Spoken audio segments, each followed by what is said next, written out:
Sonic, the heart of your system.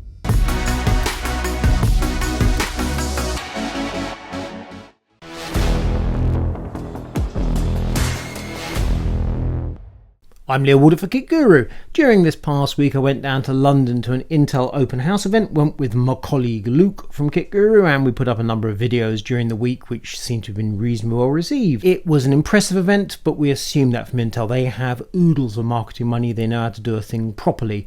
Staging it at the Science Museum, I couldn't quite decide if that was almost an ironic joke, because on the one hand science and you're looking forward, science and technology, on the other hand museum suggests you're looking back, and I really wasn't clear how to view the event in that respect, although I was quite sure how Intel wanted me to view it, which is looking to the future, technology will drive us forward. And it was an interesting event because my preconceptions before I went was that it's all going to be about 10th gen everything, and there's a lot of Intel 10th gens.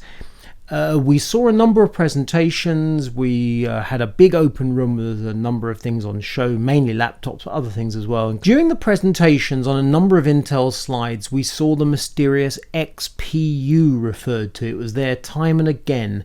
The funny thing is that since the event, I haven't received copies of the presentation decks from that day. However, I was able to go back to the Intel newsroom, which is an incredible resource. There's lots of good stuff in there, and looked at the Intel 2019 Intel investor meeting, which had at least half a dozen presentations, and again the XPU features there. So I'm going to be referring throughout this little chat to a number of presentations from the Intel investor meeting. I wasn't there, but it's in the Intel newsroom. You too can pop off and have a look. A lot of slides in those presentations. I've selected about 50, which I'm going to go through at some speed, admittedly.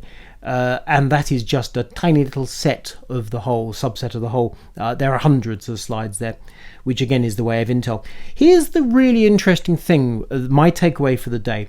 I went down to London hoping to ask Intel people what they thought about AMD's rise, how they were going to counter Rome, 7 nanometer from TSMC, Intel's problems with 10 nanometer. I mean, I did ask those questions. I got absolutely nowhere, which doesn't particularly shock me. The question I got asked in return on more than one occasion was, what did I think of Intel Optane? The truth of it is, as I said to the Intel people, is I don't think much of it, because to me Optane is just like a catch-all term for Intel storage. And at the time I was somewhat perplexed. I thought it was like a deflection technique by Intel. It was after the event, while I was getting ready to do this little Leo Says, that I realised part of the reason why I was being asked this is that Intel wants to push forward in a number of areas, and Optane stroke storage is one of those areas. It's obviously Intel storage. It's not just generic storage. It's their own thing. So there was that. Also, when I asked a number of Intel people during the day about XPU, every single one of them just gave me a blank look. The thing is, XPU is in the future. Right now, Intel is in the doldrums. This year for Intel is, depending on your perspective, and that's a big word in this little chat, perspective. Depending on your point of view, 2019 is a catastrophe for Intel, an absolute disaster, the worst year ever, and yet, from another perspective, 2019 is going really well. They cannot ship enough 14 nanometer products. They're repurposing fabs which had gone to 10 nanometer. Some have gone back to 14, others, including, I believe, the new Irish fab, are going to 7 nanometer for the future. Right now we're in a dip in that sense. But nonetheless, if you're going to have a disaster, this is a pretty good way to have that disaster. So in the great scheme of things, this year is not a good year for Intel, certainly in terms of their reputation, because 10 nanometer has just kicked them for 2 years. They're claiming, on the other hand, that they have a plan, and that's the real thing behind this little chat, and they're moving forward. But right now, depending on your perspective, Intel is doing absolutely fine, or it's looking stupid compared to AMD and TSMC, possibly even Nvidia, ARM. If you look at various products that have been announced recently by other companies, Intel has lost the plot, doesn't have a clue when it comes to mobile phones. Or alternatively, if you look at Lakefield and the new Microsoft Surface Neo, which isn't coming until holiday, so I think that's about November 2020, a full year away. if you want to look at Foveros or Lakefield, Intel is amazing. I mean, your perspective makes all the difference here. The one thing I can almost guarantee is if you reach in your pocket right now, you will not find a mobile phone with an Intel chip in it.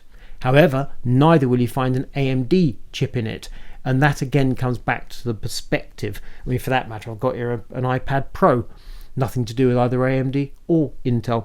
Let us move on to the slides. So 10th generation at the moment for the desktop and the workstation. I mean, what is 10th gen? We've got the recently announced Xeon W2200s, which are just like the 2100s. We've got Intel Core X, which are now Core i9s with a 10 rather than a 9. They basically are the same as far as I can see as the 9th gen, except the prices have come down enormously. Significant point here, and this is really splitting hairs, they have not slashed the price. What they have done is they have launched, in inverted commas, the new 10th gen high-end desktop parts at a much lower price than the 9th gen high-end desktop parts. They haven't slashed the price at all. They just launched a new part that's much cheaper.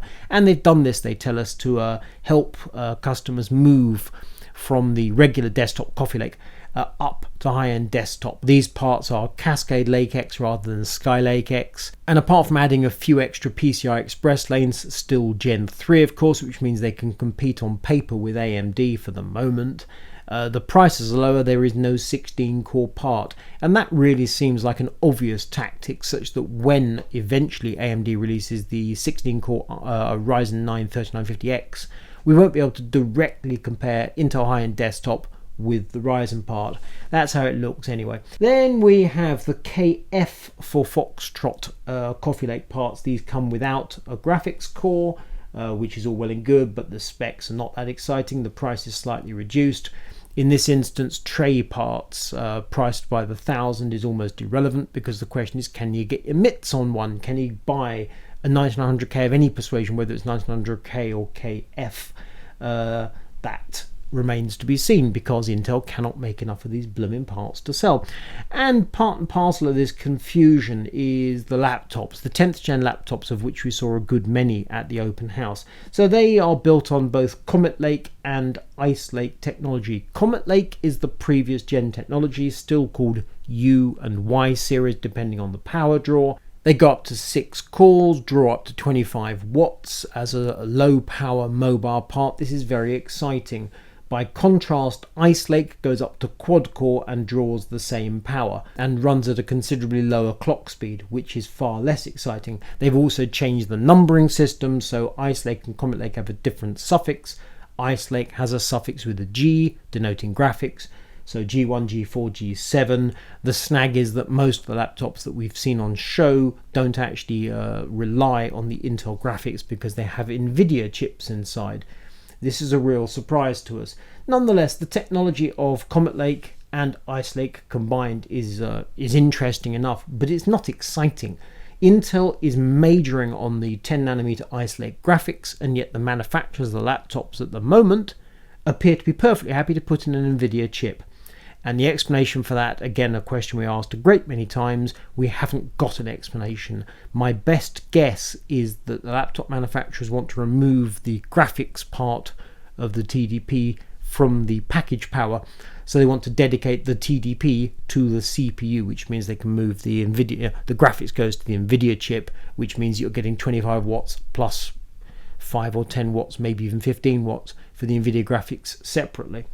Which would rather seem to fly in the face of what Intel is telling us about the wonders of Ice Lake. Anyway, these laptops, have they been launched? I mean, we know the specs of the things. You can't buy them yet. I think 1 or 2 have started to come out. But again, we're looking at a holiday. And that now seems to be around Black Friday rather than Christmas specifically, so November. So from when we saw them at the Science Museum event, that seemed to be a month away.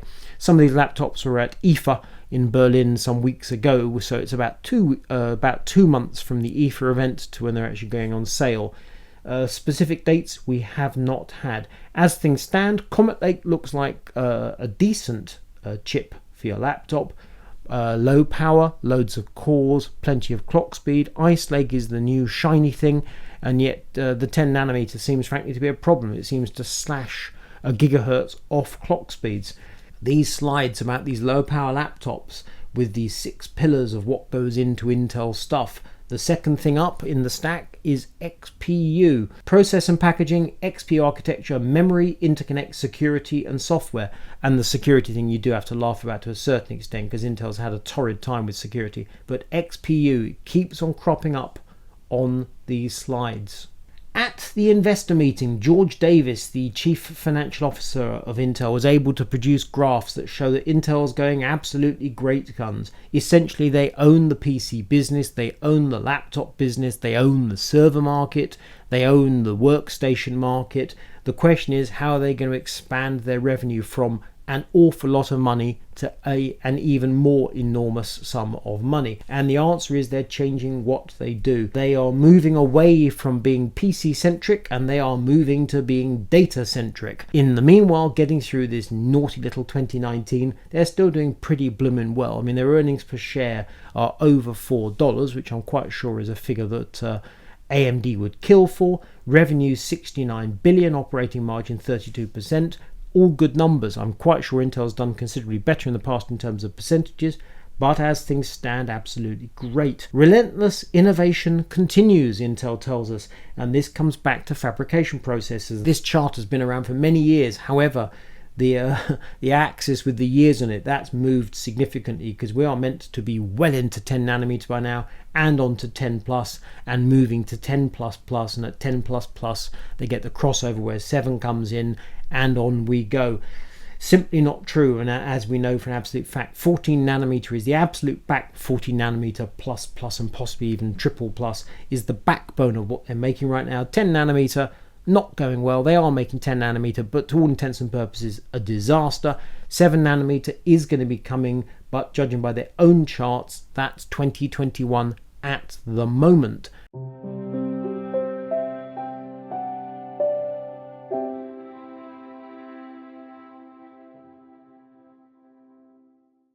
So as things stand, 7 nanometer, they're building fabs and they're spending money. They're not going to get anything coming out in 7 nanometer for at least a year and a half.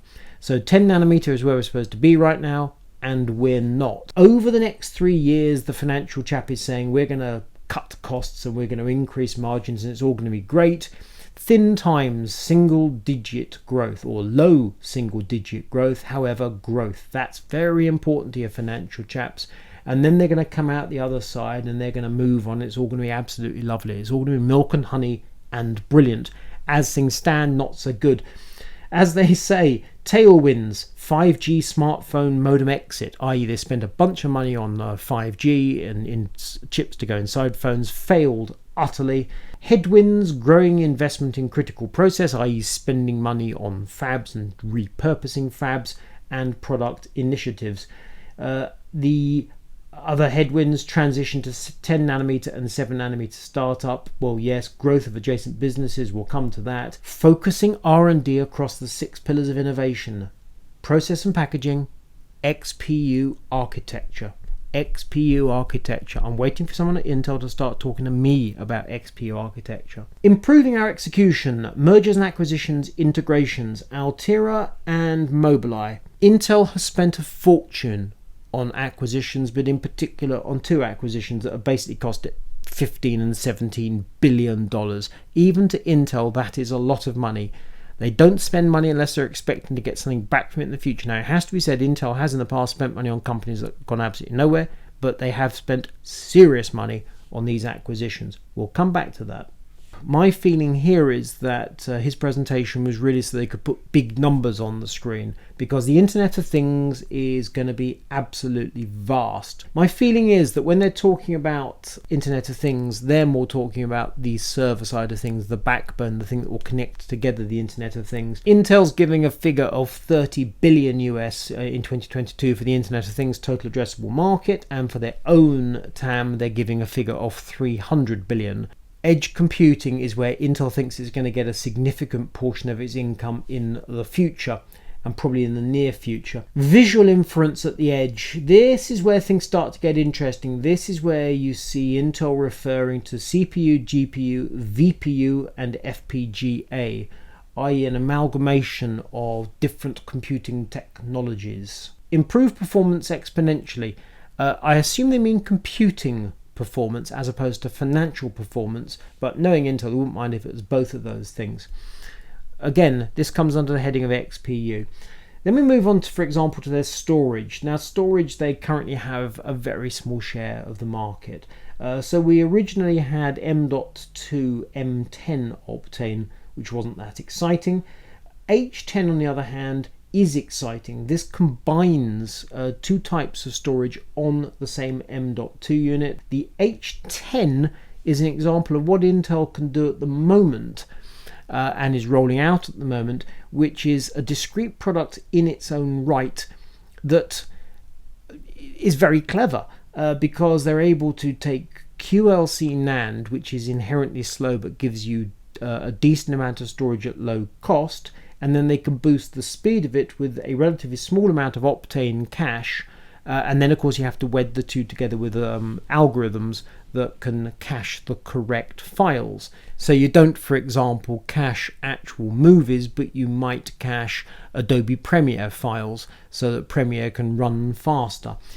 Now that is interesting to me. When I first saw H10, I was deeply interested, and QLC NAND is quite slow. In some instances it is slower than a really good hard drive, but the thing is, moving on, we're apparently going to get PLC, which is 5-cell NAND, which obviously is, you'd assume would be even slower. Now QLC was at first thought to be impossible. It would wear out almost instantly and would be terribly slow, and yet here we are, we have QLC today. So where NAND goes in the future, we have to wait and see, quite frankly. But the idea that you can make a hybrid M.2 device, that is deeply interesting to me.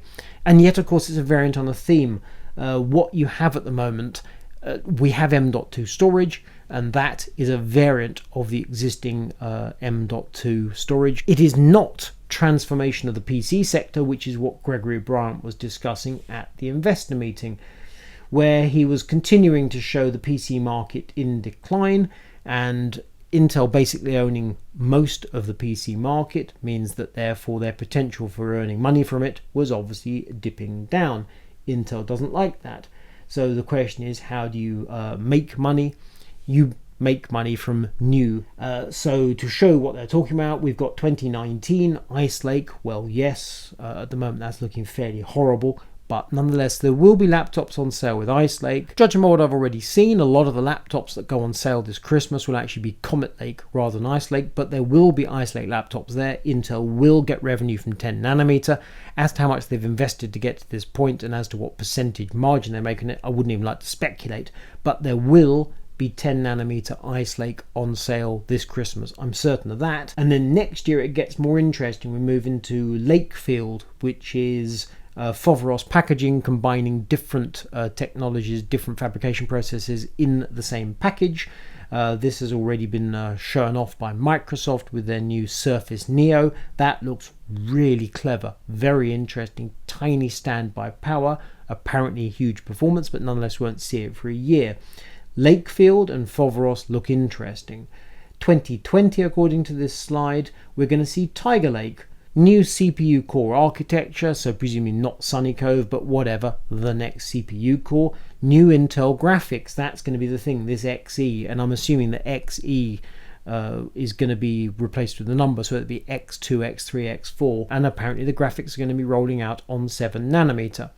So Intel is basically saying that today, not so much. In the future, in the next coming years, we've got loads of good stuff. And that loads of good stuff is going to earn them loads of money, because at the moment when it comes to CPUs, they own the lot essentially. When it comes to memory and graphics, they don't. I mean, they don't make graphics cards at the moment. They have potential to grow in these areas because at the moment they have almost no presence in these areas. Well, okay, that of course presupposes their technologies will work well. Intel now owns Optane in its entirety, and the graphics side of things, they haven't yet launched their graphics. It is entirely speculative how well the graphics will actually work. Win and an expanded TAM. This is such classic Intel stuff. So, for example, memory, 7 billion addressable market. Persistent Optane memory is interesting. Persistent Optane memory in servers is particularly interesting. If you can ramp up the amount of storage in servers that's persistent, that is fast, that just makes the server faster as a whole, that could yield real benefits. Leader in integrated graphics. Well, yes, because most Intel processors include a graphics core. Intel leads in processors, QED, they lead in graphics. Gen 11 launching in 2019. Well, yes, that's Ice Lake. There wasn't a Gen 10. The fact it's claimed to be twice as good as Gen 9, okie dokie. As I say, most of the laptops we've seen so far also include NVIDIA chips, which makes you wonder about how good those integrated graphics are. Nonetheless, Intel is talking up Ice Lake graphics big time. While I think of it, it is worth pointing out that in the past couple of days, Intel has end-of-lifed their Cascade Lake G products. These are laptop processors, or processors I think end up in NUC mainly, which have AMD Vega graphics. So the i7-8809G was the headline product. There are actually about 6 in the stack, however. Those are now end of life. I think they stop selling in a few months' time. So clearly this is Intel getting away from those pesky AMD graphics in their products. And then we move on to the investor meeting slides with Navin Shenoy. And this is where he shows that Ice Lake is on track. I mean, it really depends how you define your track, doesn't it? It's already years late. But let's not be too rude. The thing I find interesting here is that we've got Cascade Lake at the end of this year, and then in 2020 we've got Cooper Lake and we've got Ice Lake, and this is showing on the server workstation side of things. This seems to me to be ambitious, to say the least. At the moment, as far as I'm aware, Ice Lake in very low power laptops tops out at quad core, and the clock speeds are low. They seem to be as inefficient as anything. The idea you're going to get workstations in 2020 running on Ice Lake, I can't begin to imagine what those workstations might be. And I think that's why they're twinning Ice Lake with Cooper Lake. I think that's like Ice Lake, Comet Lake, which is, yes, you'll technically be able to buy something called Ice Lake. However, if you want performance, lots of cores or whatever the metric is you're looking at, Cooper Lake is where you'll be at. And then things start to get interesting. This is when we're actually on to XPU. This is Intel combining technologies that they have. Scalar, vector, spatial, and matrix. So take your Xeon processor cores with whichever architecture. So x86. Take your Intel graphics, brackets don't yet exist. Well, I mean, they must exist, but they're not making them yet. Spatial, which is FPGA. Now my understanding here is that this is hardware that can be reprogrammed. So for example, as I understand it, if a new version of AVX comes along, you reprogram your hardware to now include the AVX it did not previously have. You tweak the hardware. Unfortunately, FPGA costs a lot of money. It's far more expensive than a dumb CPU. And matrix is where your mobilized stuff comes into the equation. So you've got 4 different kinds of compute there. And the point here obviously is that AMD has CPU and GPU, NVIDIA has GPU, and Intel has got everything. It's got everything provided you're not including ARM in the everything. It's got everything provided you're not including quantum. We know Intel does have a quantum side of things. Back in the 80s, I believe, Richard Feynman said, if you're going to look at the world, you've got to hope you're going to use a quantum computer because the world is not classical, so it makes no sense to use a classical computer. It's quite recently, in the past year or two, that quantum's actually started to step forward and actually work. So fair enough. It's entirely possible that if quantum becomes a thing that, I mean, after all, 60 years ago, computers, you know, they were the size of buildings, and they were terrible things that cost a fortune and could do very fixed tasks, and these days everything's a computer. It's entirely possible that in decades to come, quantum becomes the thing and all the classical computers cease to have any meaning whatsoever. It's entirely possible that quantum computing could be an existential threat to what we currently think of as computing, in the same way that ARM could be an existential threat to x86. As things stand, NVIDIA's got graphics, AMD's got graphics and computing, and Intel's got lots of different computing. That's what Intel is saying. They're looking to the future where the exciting stuff's going to happen. This year, they don't want to talk about 2019 particularly. And then we have Dr. Murthy Rendu Chintala.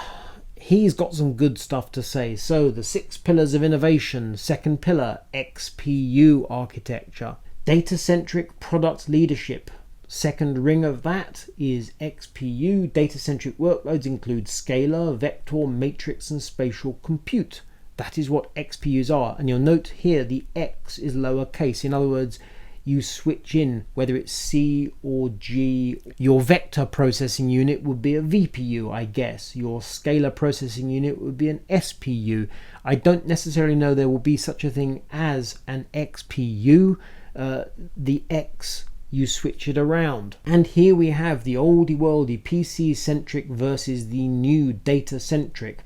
Now, the data-centric schematic, it's a representation of stuff. Whether that is meant to be an actual chip with different modules that they can change around at the fab, possibly, in which case you need an interconnect. Well, they've got that. You need onboard memory, probably HBM. Well, they can do that. You need to stack things up, probably to manufacture it. They can do that. Basically, Intel can do something that looks like their data-centric XPU. The obvious question is how much latency you introduce at each stage as you marry all these different things together. And it is also worth pointing out here, in the past, Intel's been quite rude about AMD, quote, gluing things together. Well, this looks like one heck of a lot of glue. Nonetheless, the principle of mixing and matching lots of different technologies using using Foveros, obviously, and using EMIB to connect them together, that makes perfect sense. The idea that it can be done, yes, for sure it can be done. The question is what you gain from it, whether you want things on different sockets that then talk to each other, whether on one socket talking within the chip or within the package, different question. But it is certainly possible.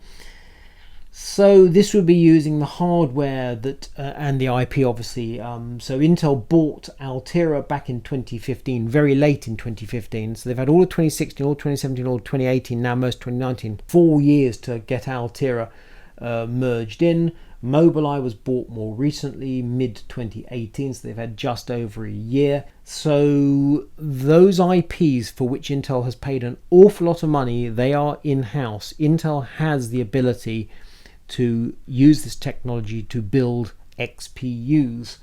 Question is what you do with them, of course. Jim Keller, they've got staff after all. They've got some really high-powered people. Jim Keller, when he joined Intel, said, "The world will be a very different place in the next decade as a result of where computing is headed. I'm excited to join the Intel team to build the future of CPUs, GPUs, accelerators, and other products for the data-centric computing era." Raja Kaduri.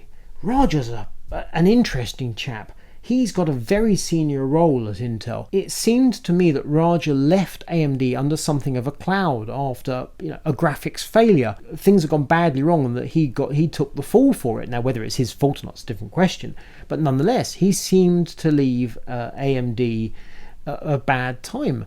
And he's risen to great heights at Intel. Raja's role at Intel is significant. He's not just the bloke making some graphics chips. He's a very senior man at Intel.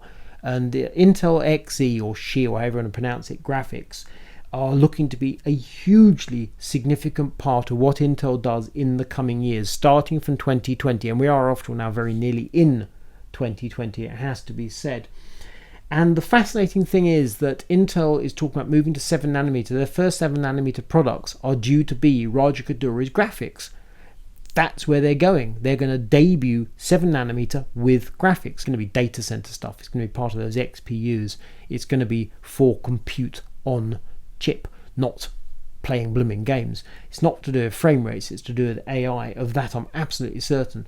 There's no doubt Intel is going to say gamers are really important. Well, yeah, okay. But nonetheless, data center, AI, self-driving cars, they're far more important. Absolutely. So the process technology plan that Intel has, well, let's face it, 14 nanometer, might as well stretch that out a bit. 14 nanometer was due to run through 2014-15, and it's continued to the present day. 10 nanometer was meant to have come in a few years ago, meant to have moved on to 7 nanometer. That's obviously crashed and burned, but nonetheless, they have the ability, using their other technologies, including particularly EMIB and Foveros to merge and join chips together.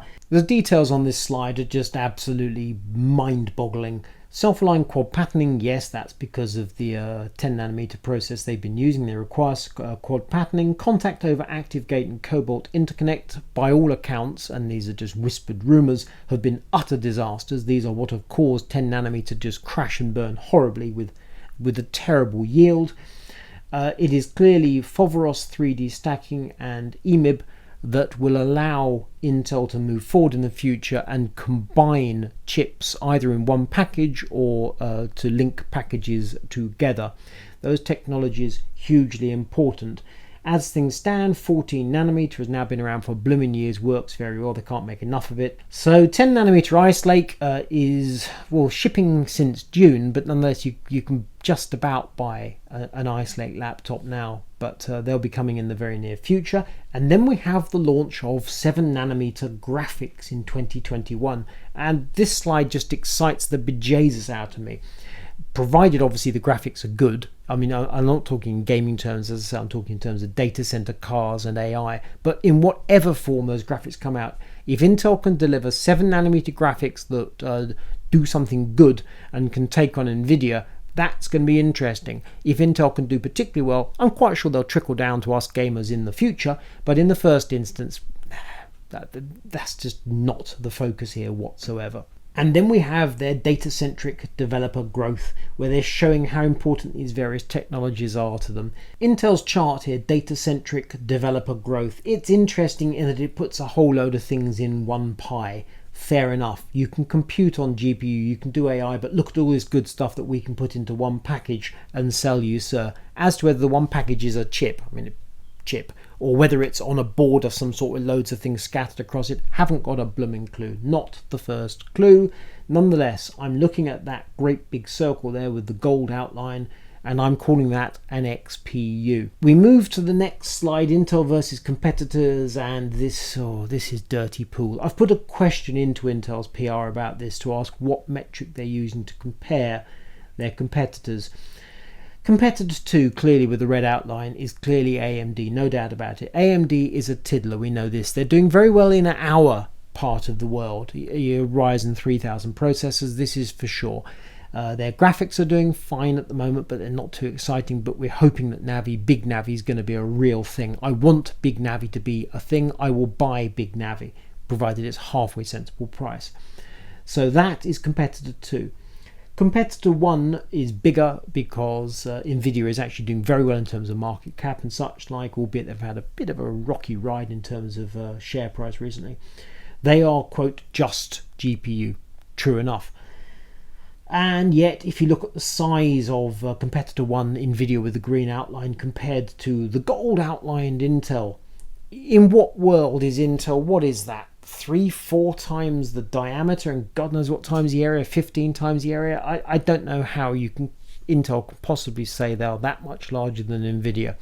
If you're going to add together all the different technologies these companies have got under their belt, maybe. Nonetheless, an explanation is required. As things stand, what Intel is clearly saying is here, we are Jupiter or Saturn, and you are Mars, and you are the Earth or the Moon or something. You know, it's just, we're just so much larger, we're not even going to talk about you. If we drag things back to the here and the now, we drag things back to second gen Intel Xeon Scalable processors, we look at their up to 28 times AI performance, 28 times watt, up to 56 cores per socket, 112 cores in 2 sockets, 200 gigabyte bandwidth per socket, 36 terabytes addressable memory. Well, okay, pop out and buy one of those. Why don't you? A, see if such a thing exists. B, see if it's on sale. See how much it costs. That's all I'm saying right there. It's that slide that makes you think, yep, thank goodness for AMD EPYC Rome and the future EPYCs. On the other hand, intelligent agents, Lakefield.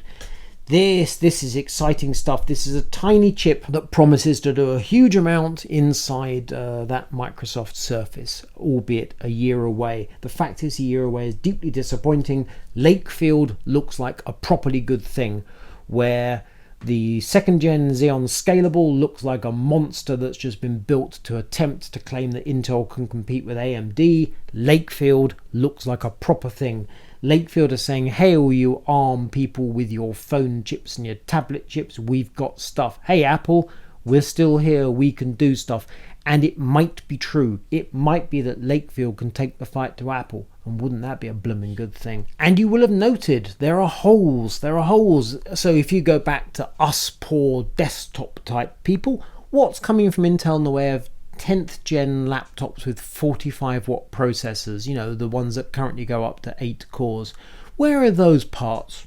Nothing. I'm hoping to goodness we're going to see something at CES 2020 in Las Vegas in, well, it's only a couple of months' time actually.